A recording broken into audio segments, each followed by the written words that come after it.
Firmes en la Fe. Es una serie que hemos estado estudiando por algunas semanas. Semana pasada hablamos sobre la parte número 4, hablamos sobre la fornicación. Y yo les quiero hacer una recomendación a aquellos que no pudieron estar aquí la semana pasada. Investiguen a ver si la tenemos ya en YouTube. En cuanto esté en YouTube, véanla por favor. De veras es una recomendación, escúchenla. Ustedes tienen que estudiar esto y ver esto, y esa es la razón por la cual se pone en internet. Llegábamos a esta verdad central semana pasada.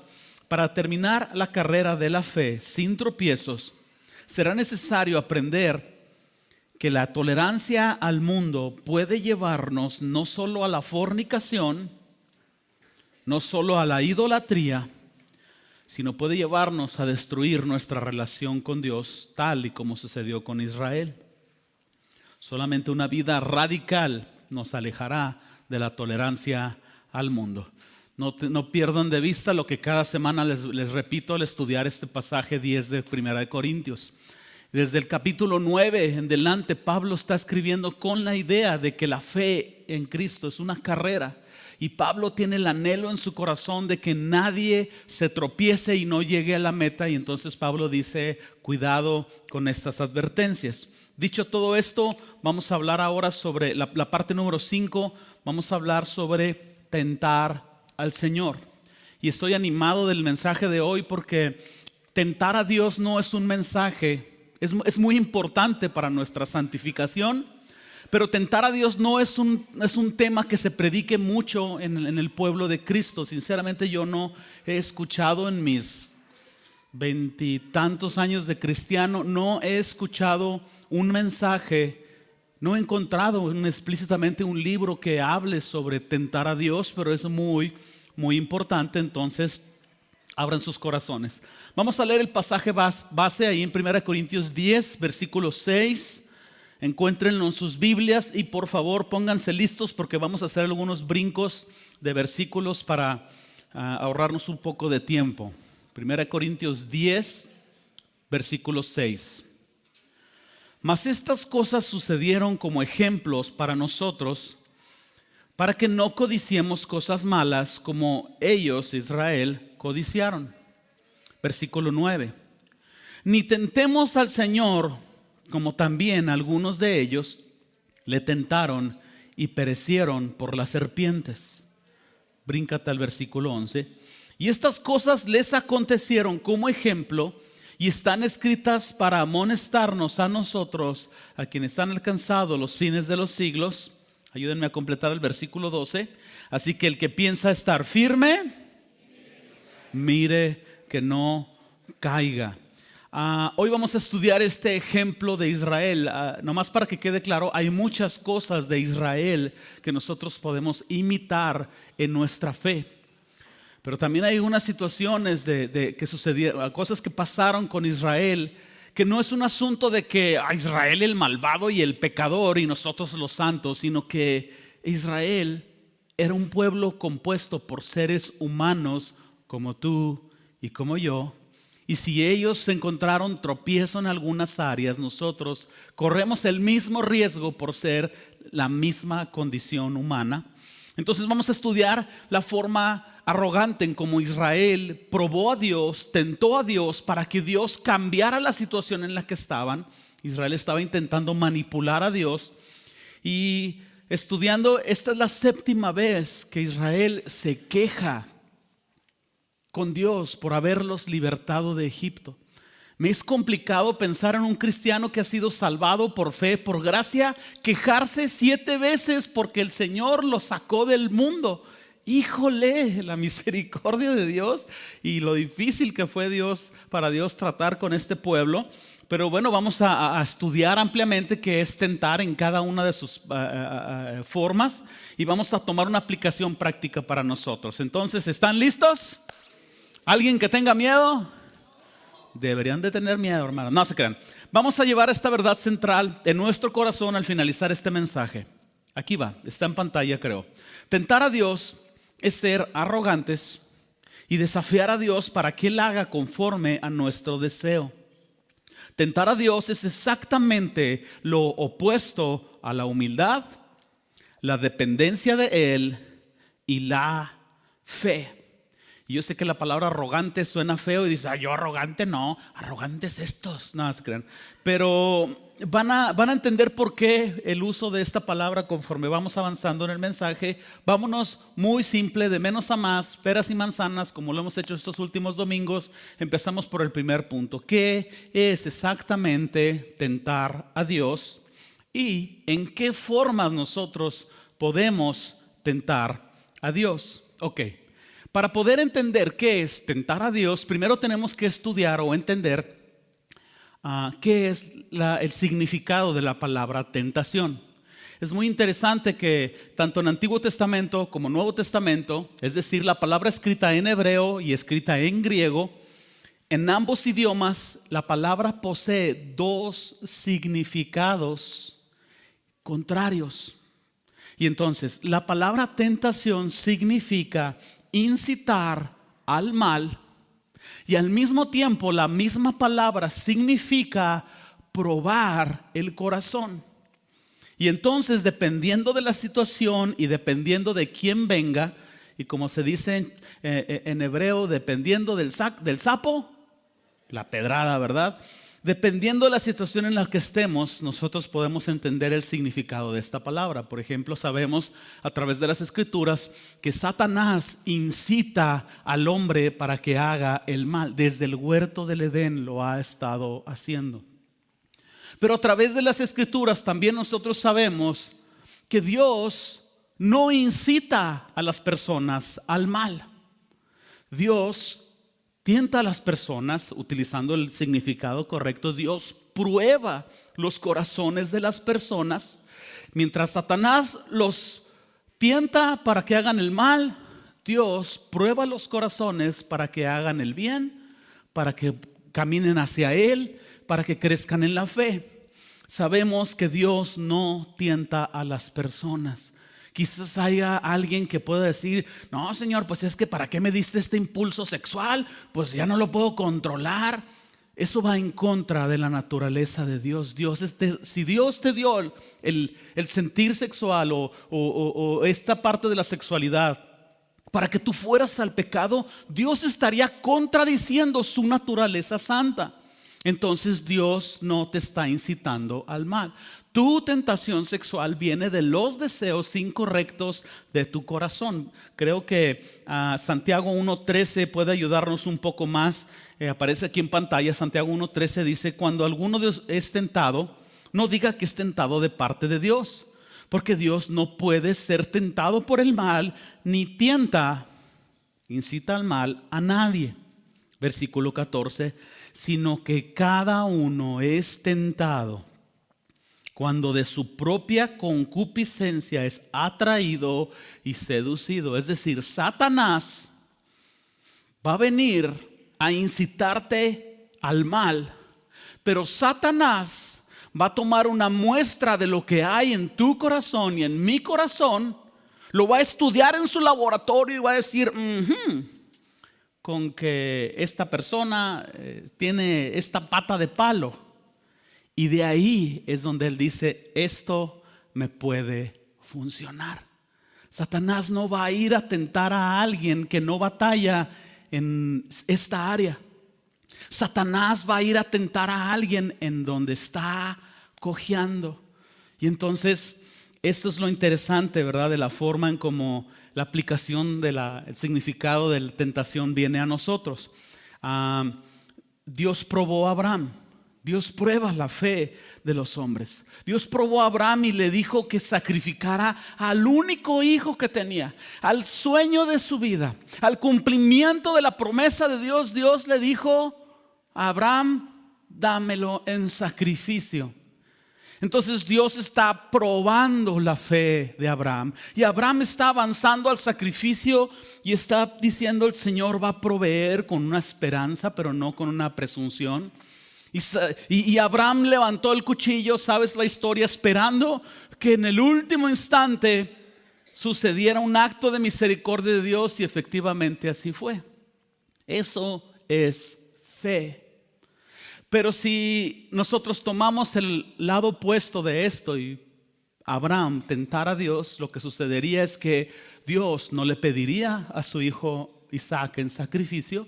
Y entonces Abraham diría: yo voy a probarles la fe que tengo y el Dios al que sirvo, y voy a ir a sacrificar a mi hijo. Y cuando ya esté casi por ponerle el cuchillo en el cuello, van a ver cómo va a aparecer un carnero, porque Dios va a proveer. Eso es explícitamente tentar a Dios. Logras ver las dos vertientes, una en contra de la otra. Y a lo mejor el pasaje más explícito en donde encontramos el doble significado de la palabra tentación está cuando Jesús está en el desierto siendo tentado. ¿Por quién creen? Por Satanás. Versículo 4, bueno, vamos a poner aquí en pantalla Mateo 4, versículo 5. Entonces el diablo le llevó a Jesús a la santa ciudad y le puso en el pináculo del templo, es decir, en el punto más alto del templo, y le dijo: si eres hijo de Dios, échate abajo, porque escrito está, yo puse esta referencia en el Salmo 91, a sus ángeles mandará cerca de ti y en sus manos te sostendrán para que no tropieces con tu pie en piedra. Versículo 7. Y Jesús le dijo: escrito está también. Yo agregué aquí la referencia en Deuteronomio 6:16. No tentarás al Señor tu Dios. La Nueva Traducción Viviente pone esta última parte: no pondrás a prueba al Señor tu Dios. Yo sé que la Escritura dice que traigamos nuestros diezmos al alfolí, por ejemplo, y que probemos a Dios. Lo que hace diferente entre probar a Dios en fe y probar a Dios en arrogancia es obviamente lo que hay en tu corazón. Déjenme les puedo explicar. Nosotros podemos tomar el ejemplo de Jesús y ser librados de tentar al Señor si entendemos cómo manejar las Escrituras, y eso es algo que en un principio muy básico Jesús entendió. Jesús está en esta situación de ser tentado. Y fíjense bien, Satanás está tentando a Jesús para que Jesús tiente a Dios. ¿Estamos en lo mismo? Entonces, cuando Satanás toma la Escritura para manipular el pensamiento de Jesús, es una situación difícil, pero no tan difícil si entendemos este principio. Jesús sabía que la Escritura no se contradice a sí misma.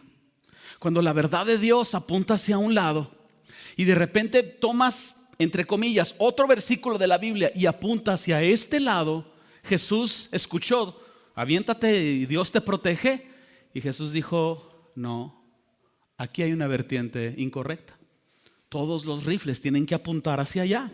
Entonces yo tengo que encontrar una verdad bíblica que me haga entender por qué esto, que es Biblia, está apuntando en contra de Dios. Y entonces Jesús encontró, porque lo traía en su corazón, esta palabra: no tentarás al Señor tu Dios. En esencia, Venancio, todos los rifles deben de apuntar hacia enfrente. Todo lo que Dios hace en tu vida tiene que ver con su santidad, con su palabra, con su carácter.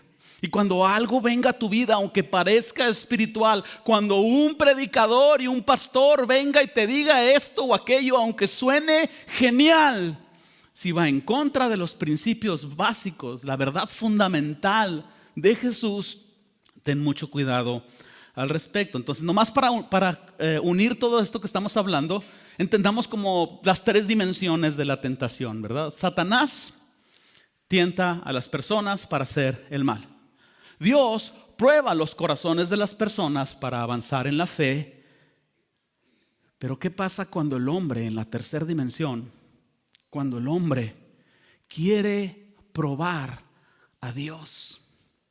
Cuando el hombre está retando a que Dios sea Dios. Los hombres rebeldes se atreven a tentar a Dios.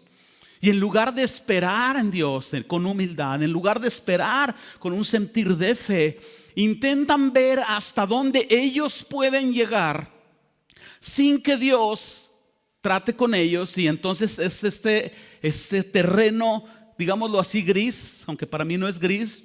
Este terreno complicado en donde nosotros hacemos ciertas cosas, como criticar, como demandar que Dios haga algo, como tener deseos incorrectos y disfrazarlos de espiritualidad y decir, el Señor me dijo que me comprara una Tacoma, ¿no?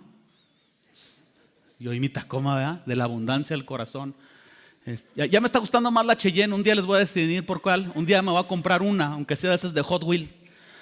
Pero bueno, más específicamente, ¿qué es tentar a Dios? Alguien me dice, Omar, danos ejemplos específicos. Claro que sí, aquí vamos. Número 1, tentar a Dios es hacer que Dios se baje a nuestro nivel y haga conforme a nuestro deseo. Te pongo un ejemplo.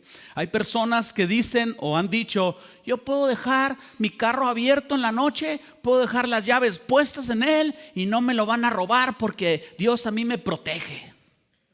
Hey, eso es tentar a Dios. Si Dios es Dios, si el Señor nos protege, pero Dios no está obligado a guardarte tu carro. Dios no es tu chalán para que te guarde, no es el parquero para que te guarde tu carro. Mira, los patos no le disparan a las escopetas. Los alumnos no le ponen exámenes a los maestros, porque en el momento en que un alumno llegue, a ver, profe, a ver si muy acá, aquí le traje este examen, aviénteselo a ver si es cierto que sabe. ¿Sabes qué está haciendo ese alumno? Se está igualando a Dios.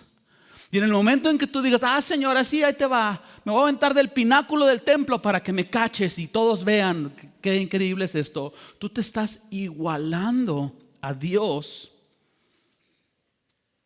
a su nivel. Número 2, tentar a Dios es quejarte de la forma en cómo Dios hace las cosas. Yo sé que cuando estamos en momentos de dificultad, quizás alguna queja natural viene de nuestro corazón.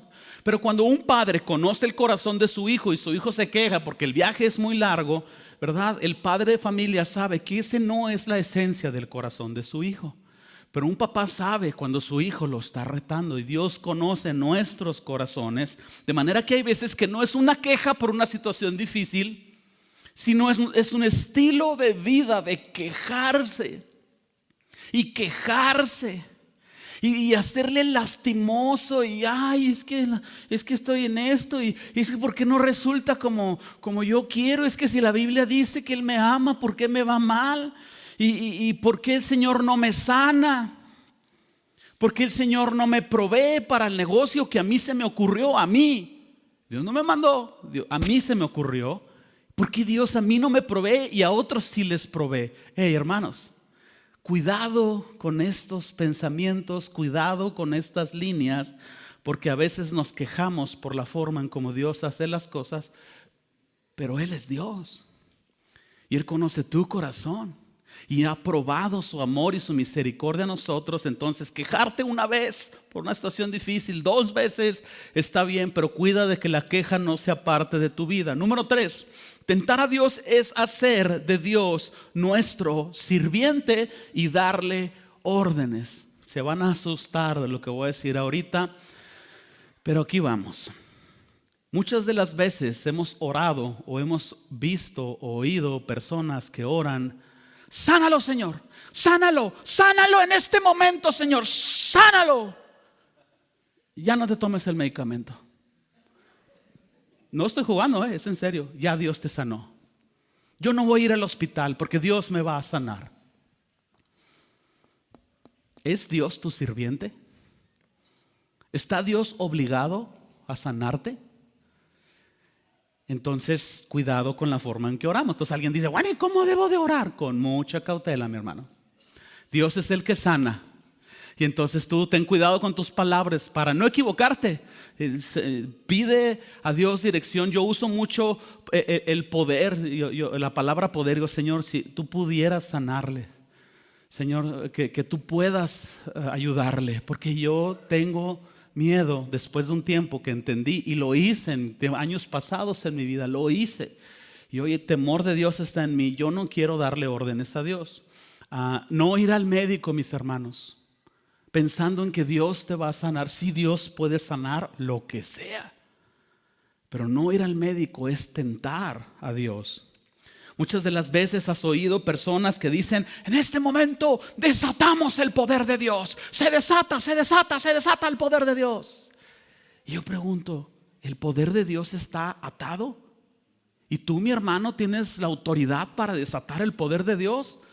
Wow, o sea, tú y Dios, es más, ni siquiera al nivel de Dios. Tú estás por encima de Dios porque tú le estás dando órdenes a Dios.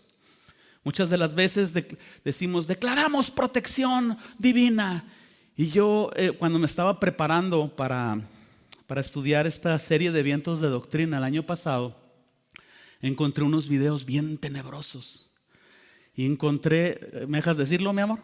Sí, gracias, muy bien. Un video de la esposa del supuesto apóstol Maldonado. Esta mujer estaba literalmente diciendo, yo no tengo flojeando a mis ángeles, yo los pongo a trabajar y me robaron unas joyas y yo los mando a que me traigan las joyas. Y toda la bendita congregación, tú no le das órdenes a los ángeles. No has leído tu escritura. Efectivamente, Dios nos ha hecho superiores a los ángeles, pero no encuentro yo un pasaje en la Biblia que Dios nos diga, dale órdenes a los ángeles. Dios es el que envía a los ángeles y lo hace por misericordia. Muchas de las veces también hemos visto personas en autoridad. Recientemente que oraron por Julio Melgar, ahora sí lo dije bien. Sí, está bien. Gracias, Lenny, porque la otra vez la regué mucho. Y oraron por él y una persona ahí dijo, Señor, declaramos sanidad y no aceptamos un no por respuesta. Yo hubiera estado, yo me hago a un lado, no voy a hacer que sí le caiga el rayo. Yo sé que estamos en la gracia, pero no va a ser que le caiga el rayo y yo no quiero estar donde caiga el rayo. Hágase para un lado. Cuando oigas a alguien orar así, hazte para un lado. De veras, córtala con él. ¿Y si Dios dice no? De hecho, Dios dijo no. ¿Cómo puedes tú pararte en tal arrogancia y decir yo no acepto un no de Dios? ¿Somos nosotros los que administramos la forma en cómo Dios se mueve? ¿Nosotros decidimos los tiempos? ¿Nosotros decidimos la intensidad en la que Dios se mueve? Mis hermanos, yo sé que este mensaje está electrizante.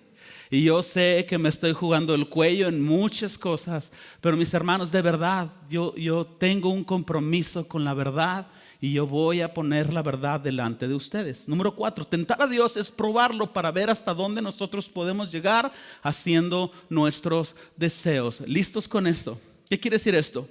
Que muchas de las veces somos como personas que asumimos que Dios va a hacer algo y entonces nosotros actuamos en base a esa asunción, que es presunción. Manejar a exceso de velocidad es tentar a Dios. Si tú eres de los de patita pesada y dices, no, yo voy y vengo a Chihuahua en 3 horas y vas a 160 en carretera porque traes la Tacoma, ok, estás por tu propia cuenta, porque Dios no está obligado a protegerte. Hay un límite de velocidad, son 100 kilómetros por hora, y aunque se te haga ridículo, tú quieres la protección de Dios, dice 100, asegúrate que sea 100. Porque de otra manera tú estás diciendo, yo puedo ir a la velocidad que yo quiera y Dios me va a proteger. Y si tú oras en carretera y dices, Señor, ayúdame a ir y venir con bien, pero vas a 160, tu oración no pasó el toldo de tu carro, mi hermano. No tener la legalidad de papeles en regla. Si tú manejas un carro chueco, tú estás tentando al Señor. Si tú estás ilegal en los Estados Unidos, tú estás tentando al Señor. Si tú no tienes tus papeles legales en orden, no solo estás deshonrando a Dios, tú estás tentando a Dios, porque puedes tener problemas legales y perder tus bienes, encontrarte en demandas. Dios nos llama a caminar derechitos, y lo chueco de este mundo nos hace confundirnos y pensar pues de que cierta parte del cristianismo puede bajar su nivel y caminar de esta forma. A lo que yo entiendo en la Escritura, esto no es así. Tentar a Dios es hacer cosas espirituales que Dios no nos ordenó que hiciéramos. En los años 90 un caso muy famoso de 3 señoritas coreanas. Estaban en un retiro de jóvenes cristianos en unas montañas de Corea. Y estas señoritas escucharon un sermón sobre cómo Pedro caminó sobre las aguas y la fe vanguardista. Y entonces ellas dijeron, el Señor Jesucristo dijo que nosotros haríamos cosas mayores. Entonces nosotras podemos caminar más tiempo sobre el agua del que caminó Pedro porque tenemos fe. Se fueron a un río caudaloso, muy bravo. 2 días después encontraron los cadáveres de estas 3 señoritas. Porque intentaron hacer algo que decía en la escritura, pero que Dios no les había ordenado que hicieran. Un arma disparaba hacia acá, otra disparaba hacia allá. No era congruente. Entonces, no hagas cosas que Dios no te ordenó hacer. Señoritas, cuidado con los lobos. Quisiera usar otra palabra, que llegan y te dicen, Dios me dijo que tú ibas a ser mi esposa. Esto es hechicería. Y esto es tentar al Señor. Tú no te tienes que casar con nadie que te diga, mira, que te diga a ti Dios, y entonces ya platicamos del asunto. Número 6, tentar a Dios es malgastar nuestros recursos, tiempo, dinero, bendiciones, en esencia, nuestras vidas. Tentar a Dios a veces pudiera ser como un niño malcriado que lleva 2 tablets quebradas y le pide a su papá la tercera, porque pues su papá, él no pidió nacer, entonces pues su papá le tiene que pagar otra tablet. Cuando nosotros malgastamos nuestra vida, cuando nosotros invertimos demasiado tiempo en el ocio, cuando somos demasiado vanos, estamos tentando al Señor. Y cuando malgastamos el dinero, estamos diciendo indirectamente, al cabo el Señor me provee, el Señor me va a dar más. Número 7, tentar a Dios es actuar descaradamente y abusar de la gracia. Y alguien va a preguntar, bueno, ¿en qué manera abusamos de la gracia? Cuando pecamos sabiendo que Dios nos va a perdonar. Cuando vamos a pecar diciendo, al cabo al rato me arrepiento. Cuando hacemos cualquier cosa sabiendo, al cabo Dios es misericordioso. Efectivamente, Dios es misericordioso, pero ten cuidado de no caminar en estas formas. Entonces, respiren profundo, relájense, todo está bien. Al final se arrepienten, va a haber chance. Pablo está diciendo este ejemplo de Israel, de cómo tentó a Dios como un ejemplo para que nosotros no caminemos en estas cosas. Vámonos al siguiente punto. ¿En qué forma Israel tentó a Dios? Números capítulo 21, versículo 5, ahí en tu Biblia, por favor. Números 21, 5, ahí en sus Biblias.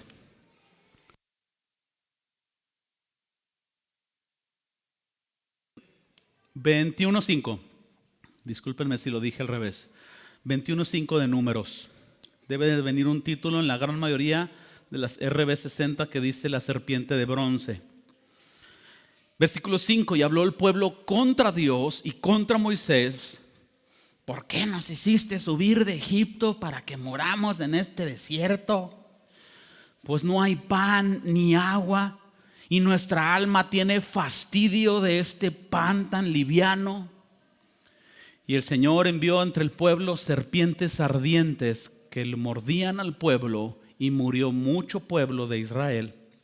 Y entonces el pueblo vino a Moisés y dijo, hemos pecado por haber hablado en contra del Señor y contra ti. Ruega al Señor que quite de nosotros estas serpientes. Y Moisés oró por el pueblo. Y el Señor dijo a Moisés, hazte una serpiente ardiente o venenosa y ponla en una asta, en un palo. Y cualquiera que fuere mordido y mirare a ella, vivirá. Y Moisés hizo una serpiente de bronce y la puso sobre el asta. Y cuando alguna serpiente mordía a alguno, miraba a la serpiente de bronce y vivía. Déjenme hacer un par de observaciones de este pasaje antes de profundizar más. No sé si has observado que en esta serie que Israel, ¿verdad?, hacía algo terrible, provocaba la ira de Dios y Dios los castigaba. ¿Han visto este proceso? Pero dentro del castigo, Dios sigue siendo misericordioso en su naturaleza. Y tú vas a ver que cada vez que los castigaba, inmediatamente ofrecía una alternativa que los ayudaba. Y en este caso así es. Dios envió las serpientes como castigo, pero ahora más para que escarmentaran y enderezaran sus corazones. Y Dios al mismo tiempo ordena que se levante esta serpiente. Suena como muy fuera de lógica o de sentido que solo mirar una serpiente, ¿verdad? Después de estar recibiendo los efectos del veneno en tu cuerpo, mirar a una serpiente fabricada te quite el veneno. Pero Dios quería dejar un cuadro muy explícito de lo que es la fe salvadora. Yo no encuentro un pasaje en la Biblia más específico de lo que es la fe salvadora en el Señor. Nosotros, al igual que Israel, hemos sido mordidos por el pecado, y el pecado, el veneno del pecado corre por nuestras venas. Somos pecadores, y nosotros, cuando reconocemos que estamos en peligro de morir y de destrucción, pedimos ayuda a Dios, y el Señor ha enviado a Jesucristo. Y este es un cuadro de cómo Jesucristo sería levantado en un madero, y la serpiente significa que Jesús sería hecho maldición por tu pecado, por mi pecado. Y la fe salvadora funciona de esta manera: con solo mirar a Jesús, es decir, creer en Él y creer que su sacrificio perdona tus pecados y te trae salvación, el efecto del pecado, del veneno en tu vida es quitado. ¿Quieren que se los diga en palabras más cortas? El justo por la fe vivirá. Me encanta este cuadro de la serpiente de bronce. Vámonos al inciso C, o al tercer punto. ¿Qué significa este pasaje y cómo lo aplicamos a nuestras vidas? Bueno, aquí vamos con la primera aplicación. Voy a tratar de apurarme. Número 1, primera aplicación. Se puede diferenciar la tentación de la prueba. Estudiándolo de esta manera, ahora tú puedes saber que cualquier cosa que parezca espiritual, que esté apuntando hacia acá y que vaya en contra de una verdad de Dios, tú puedes saber: esto no me cuadra a que es Dios guiándome. Dios no me está probando. Satanás me está tentando. Dios no envió a esta secretaria atractiva y cariñosa a mi área de trabajo para probar mi corazón. No. Satanás está tomando de los deseos de mi corazón y me está tentando con esta lagartija. Lo dije bien. Lagartija. Mafafa para los de los que estuvieron en los años 80. Y tú puedes diferenciar cuando Dios está probando tu corazón, porque entonces, a pesar de la dificultad y de los sacrificios y las decisiones que tú tengas que tomar, tú sabes que eso te va a conducir a la fe.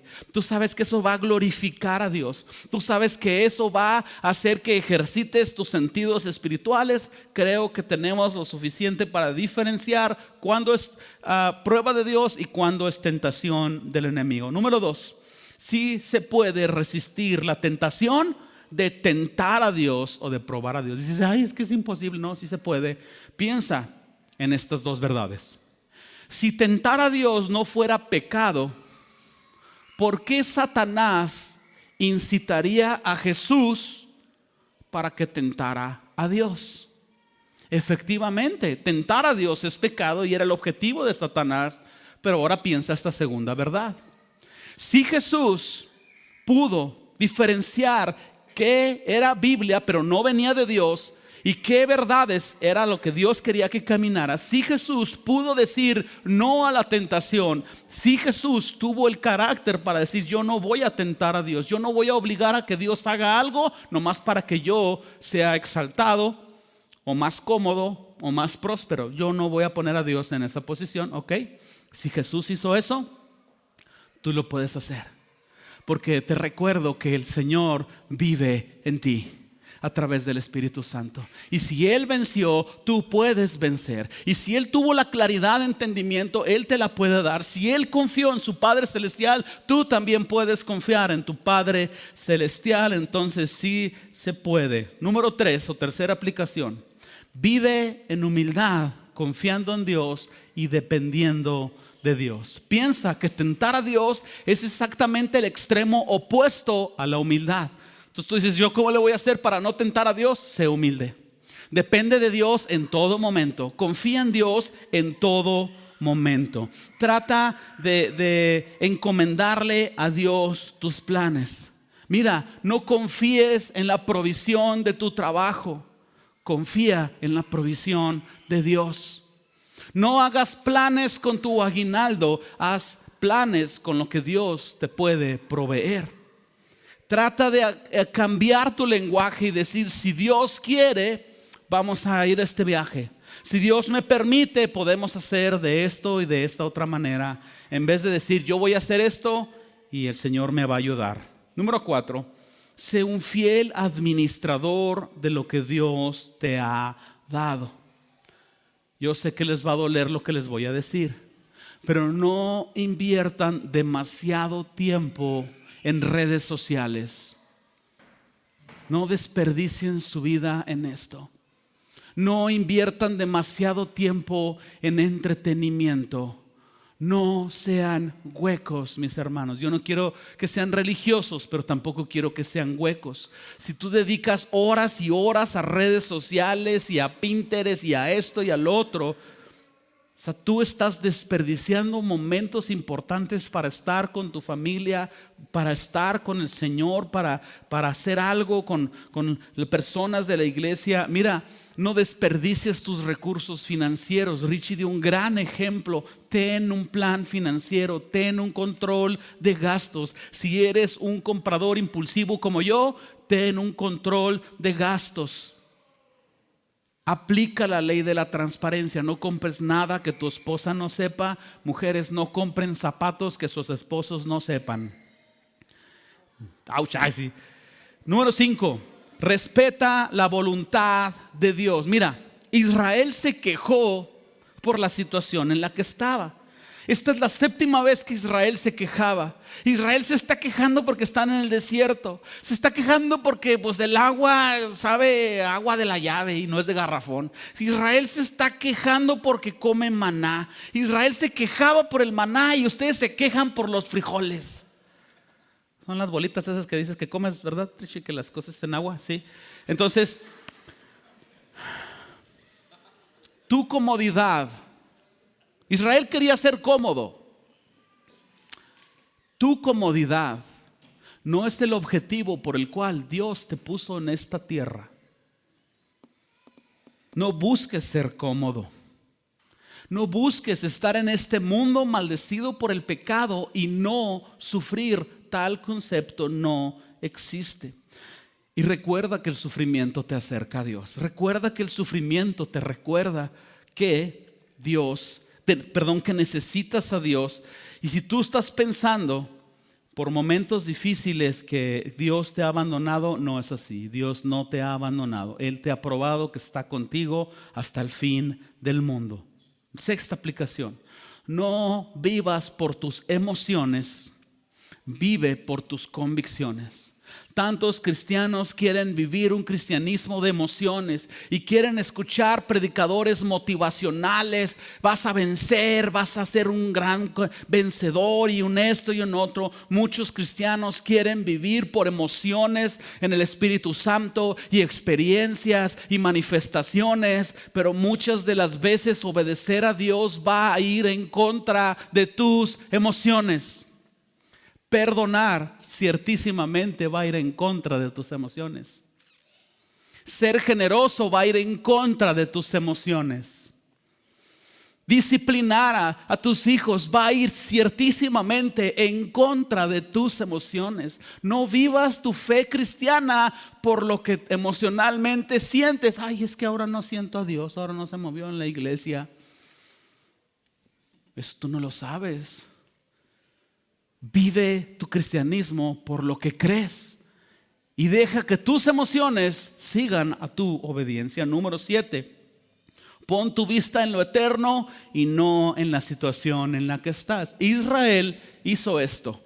Estaba en esta situación y miró el pan y el agua y el desierto. Y se quejó con Dios, tentó a Dios. Pero si tan solo Israel hubiera mirado a su pasado y hubiera recordado que eran esclavos y que el Señor con mano firme los rescató, los liberó, los salvó, Israel hubiera dicho: prefiero esto que ser esclavo.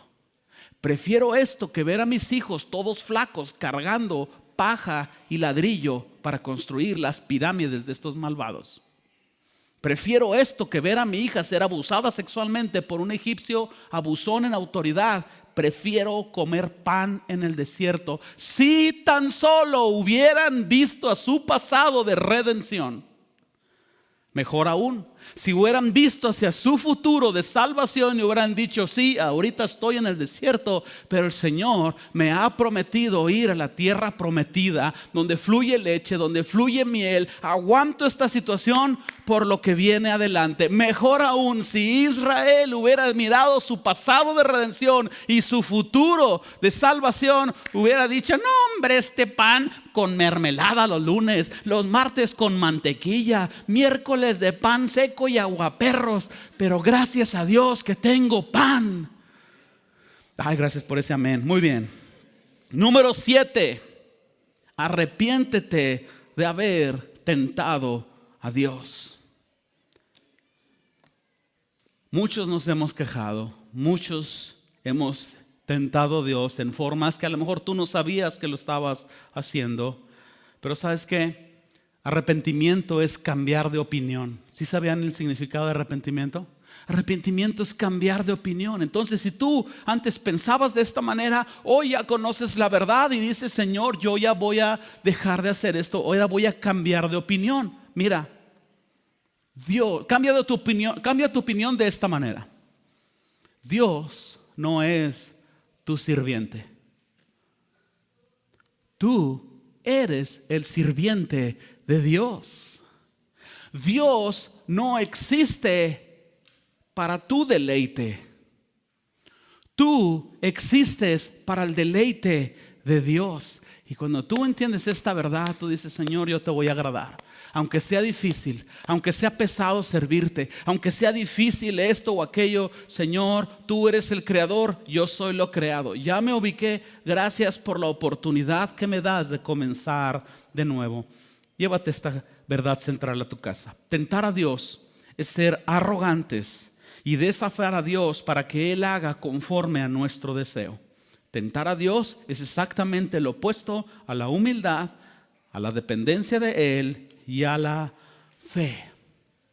Ten mucho cuidado de malinterpretar la Escritura, porque a veces leemos que el Señor tiene pensamientos de bien para nosotros y luego nos quejamos diciendo: Señor, pues ¿por qué no veo los pensamientos de bien que tú tienes para mí? Pues ya, dame esto, ya, haz esto. Deja que Dios sea Dios. Y si tú te humillas, esto es Escritura, si tú te humillas, el Señor te va a exaltar. ¿Cuándo? ¿Cuándo? ¿Cuándo? Cuando fuere tiempo, cuando sea su tiempo. Señor, nosotros venimos ante ti pidiéndote perdón por aquellas formas que hemos utilizado, en las que nos hemos igualado a ti, Señor. Pedimos perdón, Señor, si hemos orado de formas incorrectas o actuado de formas incorrectas. Señor, sabemos que no hay condenación para nuestras vidas y que tú nos das la oportunidad. Aprovechamos esa oportunidad, Señor.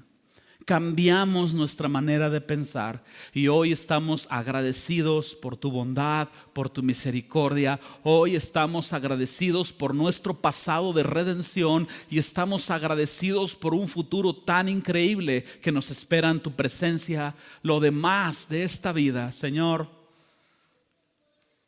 si tú quieres, puedes fortalecernos, pero sabemos que esto, Señor, será simplemente una leve tribulación momentánea, Señor. Así que todo sea por tu gracia y todo sea para tu gloria, Señor. En el nombre de Jesús. Amén.